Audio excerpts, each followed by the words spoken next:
10,40,000 करोड़ की कंपनी जो कि दुनिया के 100 से ज़्यादा देशों में अपना बिजनेस चलाती है और 160 से ज़्यादा देशों में अपने बनाए हुए प्रोडक्ट को निर्यात करती है। और ऐसी कंपनी जिसमें 6,95,000 कर्मचारी काम करते हैं, जो कि Apple, Google, Microsoft, Coca Cola, Samsung के टोटल एम्प्लॉयज़ से ज़्यादा है। ऐसी कंपनी जिसके मालिक हर साल अपनी आय का 65% हिस्सा दान में दे देते हैं। दोस्तों, आज हम इस वीडियो में बात करेंगे टाटा कंपनी के बारे में। हम इस वीडियो में बात करेंगे टाटा ग्रुप आखिर कितना बड़ा है। तो इस वीडियो को आप अंत तक जरूर देखिएगा, आपको बहुत सी नई जानकारी जानने को मिलेगी। तो चलिए दोस्तों, देखते हैं कि टाटा कंपनी आखिर कितनी बड़ी है। इस वीडियो को हम लोग 3 हिस्सों में बांटते हैं। सबसे पहले टाटा ग्रुप की शुरुआत के बारे में बात करेंगे, फिर टाटा ग्रुप के बिजनेस के बारे में बात करेंगे और अंत में बात करेंगे टाटा ग्रुप के वर्तमान में कितनी बड़ी कंपनी है। तो चलिए दोस्तों, सबसे पहले देखते हैं टाटा ग्रुप की शुरुआत के बारे में। टाटा ग्रुप की शुरुआत 1868 में जमशेद जी टाटा ने की थी। जमशेद जी का जन्म 1839 को गुजरात के पारसी परिवार में हुआ था। क्योंकि जमशेद जी के पिता भी उस वक्त एक छोटा सा कारोबार चलाया करते थे, जिस चीज़ का असर जमशेद जी टाटा पर भी देखने को मिला। क्योंकि मात्र 14 साल की उम्र में ही जमशेद जी अपने पिताजी के साथ बिजनेस को संभालना शुरू कर दिया था।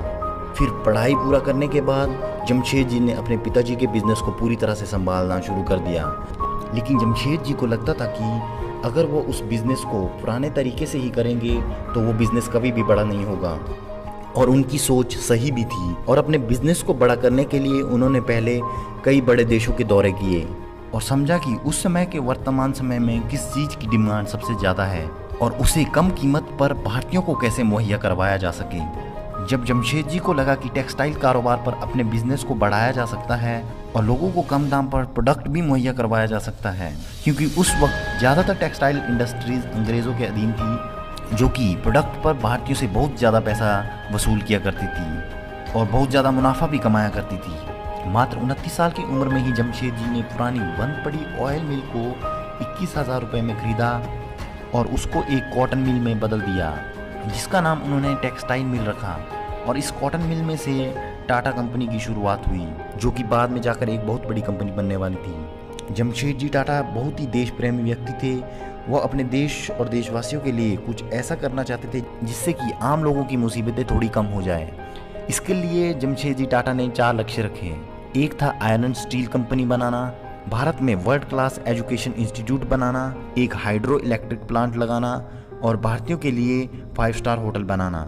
लेकिन जमशेद टाटा अपनी मृत्यु से पहले केवल एक ही सपने को पूरा कर पाए और वो था एक 5 स्टार होटल बनाना। और वो आज के समय में आलीशान होटल में से एक है, जो कि मुंबई का ताज होटल है। लेकिन फिर जे टाटा के 3 अधूरे सपनों को पूरा किया उनके पुत्र दोराबजी टाटा ने। 1907 में दोराबजी टाटा ने भारत की सबसे बड़ी और एशिया की पहली स्टील कंपनी की निर्माण किया। और 1909 में उन्होंने अपने पिता का एक और सपना पूरा किया जब उन्होंने इंडियन इंस्टीट्यूट ऑफ साइंस की स्थापना की। और 1911 में उन्होंने अपने पिता के सभी सपनों को पूरा कर दिया जब उन्होंने एक हाइड्रो प्लांट की स्थापना भी कर दी, जो कि वर्तमान में भारत की सबसे बड़ी प्राइवेट इलेक्ट्रिकल सप्लाई कंपनी है। तो दोस्तों, आप इसी बात से अंदाज़ा लगा सकते हो कि टाटा कंपनी कितनी बड़ी है। 1911 में टाटा कंपनी इतना कुछ कर चुकी थी, लेकिन ये तो टाटा कंपनी का एक थोड़ा सा हिस्सा है, क्योंकि बाद में जाकर टाटा कंपनी और भी बहुत से बड़े काम करने वाली थी। 1912 में कर्मचारियों को 8 घंटे काम करने का रूल भी सबसे पहले टाटा कंपनी ने ही लाया था। तो दोस्तों, ये तो थी टाटा कंपनी की शुरुआत के बारे में। अब बात करते हैं टाटा कंपनी की ग्रोथ के बारे में। अब अगर बात करें टाटा कंपनी होटल्स की, तो 1912 के बाद अब तक टाटा कंपनी के पास 99 से ज़्यादा होटल्स रिजॉर्ट्स मौजूद है, जिनमें 83 होटल्स और रिजॉर्ट्स अकेले भारत में हैं और 16 होटल्स और रिजॉर्ट्स दूसरे देशों में मौजूद हैं, जिनमें Bhutan, Malaysia, Maldives, Nepal, south Africa, Sri Lanka, United kingdom और यूएसए जैसे बड़े देश शामिल हैं। और इन होटल का नाम ताज होटल पैलेस रिजॉर्ट सफारी रखा गया है, जिनमें 13,000 कर्मचारी काम करते हैं। अब अगर बात करें टिस्को यानी कि Tata iron and steel company की, तो टिस्को भारत की दूसरी सबसे बड़ी स्टील कंपनी है, जिसमें 74,000 कर्मचारी काम करते हैं और टाटा स्टील के 26 देशों में अपने मैन्युफैक्चरिंग प्लांट मौजूद हैं। और जब बात आती है यूनाइटेड किंगडम की, तो उस देश की चीज़ को खरीदने से कभी भी टाटा ग्रुप पीछे नहीं हटता है। 2007 में टाटा ग्रुप ने यूनाइटेड किंगडम की स्टील कंपनी कोबोर्स को खरीद दिया था और यूके की कंपनियों को खरीदने का सिलसिला यहीं पर ख़त्म नहीं हुआ। बाद में जाकर टाटा ग्रुप ने यूके की बहुत सी कंपनियों को खरीदा, वो मैं आपको बाद में बताता हूँ। 1945 को टाटा मोटर्स की नींव रखी गई और आज Tata Motors passenger car, truck, van, coaches, buses, sports car, construction equipments और मिलिट्री व्हीकल्स बनाता है।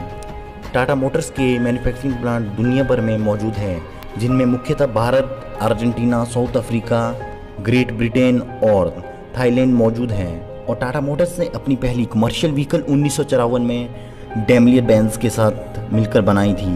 ये वही मर्सिडीज बेंज वाली बेंज की बात हो रही है जिसने टाटा ग्रुप के साथ कोलैब किया था। 1969 में कोलैबोरेशन खत्म हो गई थी, फिर टाटा ने खुद से अपनी गाड़ियां बनाना शुरू कर दी थी।